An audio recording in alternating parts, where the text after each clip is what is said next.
Hey, I'm G, and this is the G-Spot.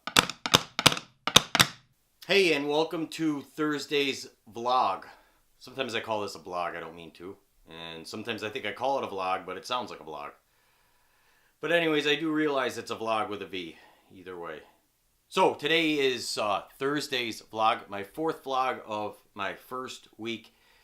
And I can definitely tell you I will only be doing 4 vlogs a week. That's plenty. I don't think I could handle 5. I think it'll burn me out.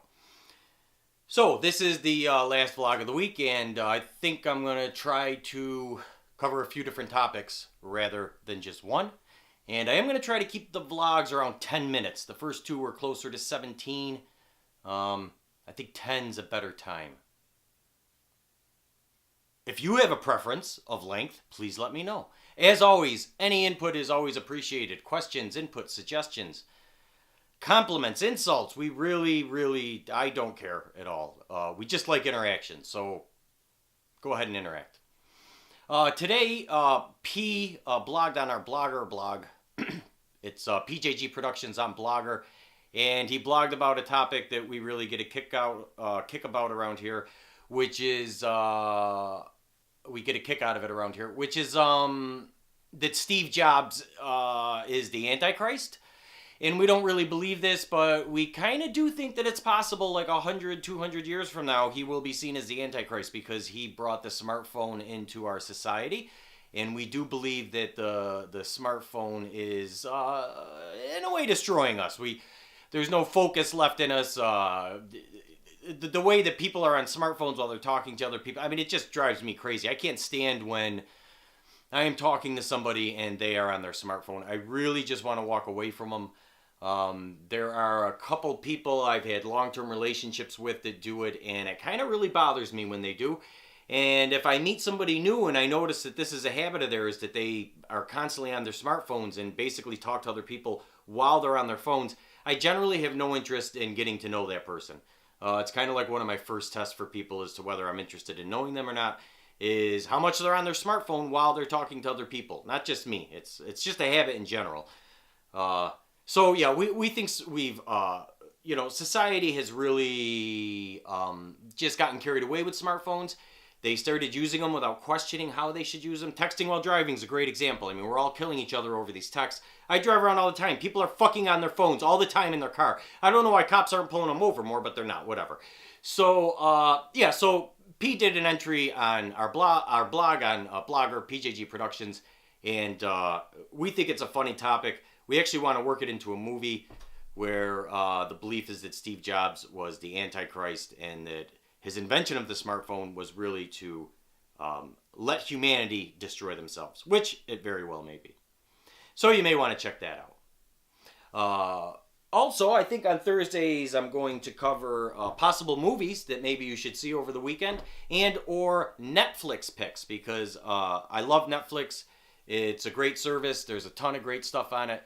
But the biggest challenge with Netflix is finding the good stuff, especially with their suggested for you. I'm so tired of algorithms and websites suggesting stuff for me.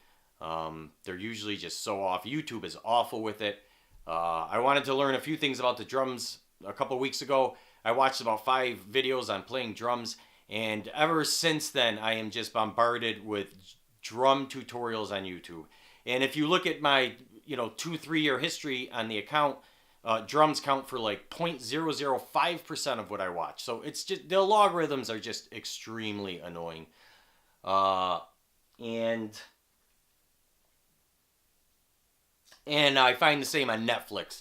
If I go by what they suggest on Netflix, then I really just get the same things in front of me all the time. And it's kind of annoying. So Netflix is great, but there's a ton of stuff on it. It's hard to browse. So there's some things hiding. And I could definitely suggest some for you. A TV show that's not hiding. It's getting a decent amount of publicity. It's in the trending section of Netflix. And it's just not hiding that much. But is Narcos. If you are not watching Narcos and you love television drama, then you are missing the best television series that's available right now.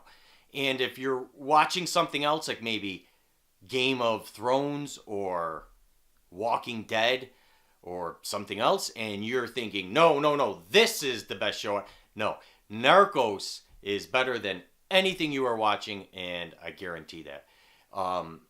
It's about the life of Pablo Escobar and the DEA agent who was responsible for tracking him down. It was a lot of people who worked at it, but I think this man wrote a book, and he was the American that was the lead on the case, so he does deserve credit. But it involved a lot of people from Colombia, people from the DEA, and it just gives incredible insight on that period of time, what was going on in both countries. It gives great insight on what the hell it's like to live in Colombia, which I've never really seen before.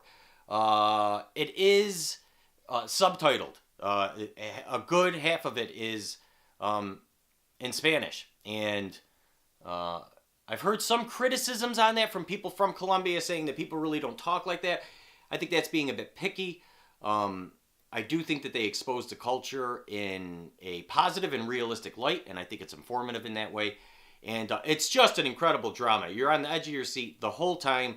And the best thing about it to me was the second season is even better than the first. You could actually consider it almost like one long thing because it does continue to escalate from the first season to the second season. In other words, there's not like an arc in the first season and then another arc in the second season. I mean, there is, but it's more of a continual, constant elevation to conflict.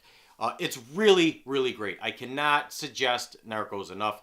You should definitely be watching it. The only thing that should turn you away from Narcos is if you're against watching subtitles, which if you are, you're just missing so much good shit. But I know some people just don't like it. So if you don't like subtitles, you're not going to like Narcos. But if you can handle a little bit of reading, Narcos is really good. There is a movie on Netflix. It's a smaller movie. It's not extremely high budget, but it is really, really neat. It was fun to watch. It's different.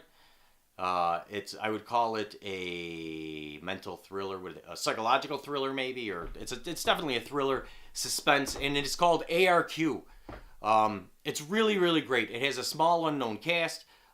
There's not a lot of special effects in it. It's about, it does include manipulating time, and I really enjoy movies that are sci-fi and low budget.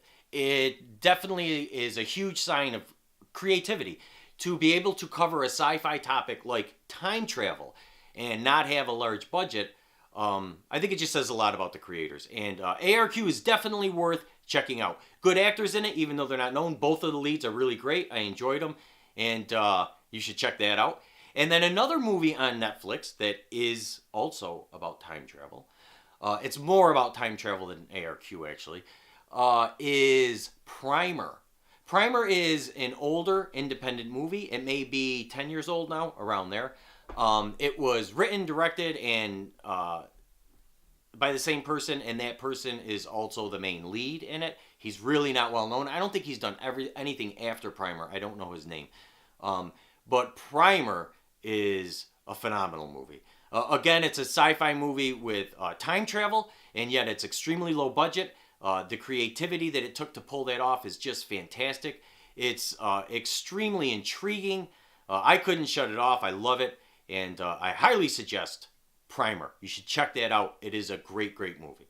So for our Netflix suggestions for this week, we had Narcos, a television series. It has 2 seasons on Netflix, and it is the best television show that's available for you to watch right now. You should check out Narcos. And ARQ is a great movie on Netflix, and also Primer is a great movie on Netflix. And you should check any of those out. You will not regret it.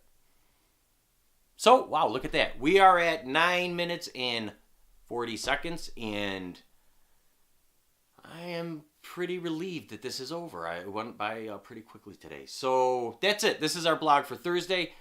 Just again, we're going to have 4 blogs a week, Monday through Thursday. Thursdays will be a multiple topic one like this, and I will leave you suggestions for the movie theater or Netflix. I did not leave suggestions for the movie theater this week because Rogue One opens this week. I do not go see movies on opening weekend.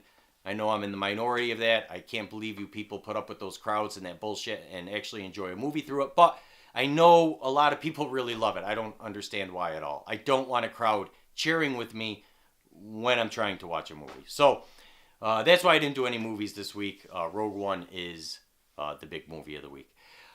Please like this video if you enjoyed it. Leave any comment or question or criticism or anything you want below. We love interaction. Do check out the other vlog entries I've made this week. Check out our P&J Talk series. They talk about movie analysis, hidden themes in movies. Check out Words from Kay. Kay gives some great poetry readings with a little jaded attitude towards life. And check out our short movies. We got two short films on our channel. One is Origins with P&J, and the other one is the Cemetery Siren Project. We think they're both great and that you'll really enjoy them. Have a great weekend and see you on Monday. It's just fucking horrible.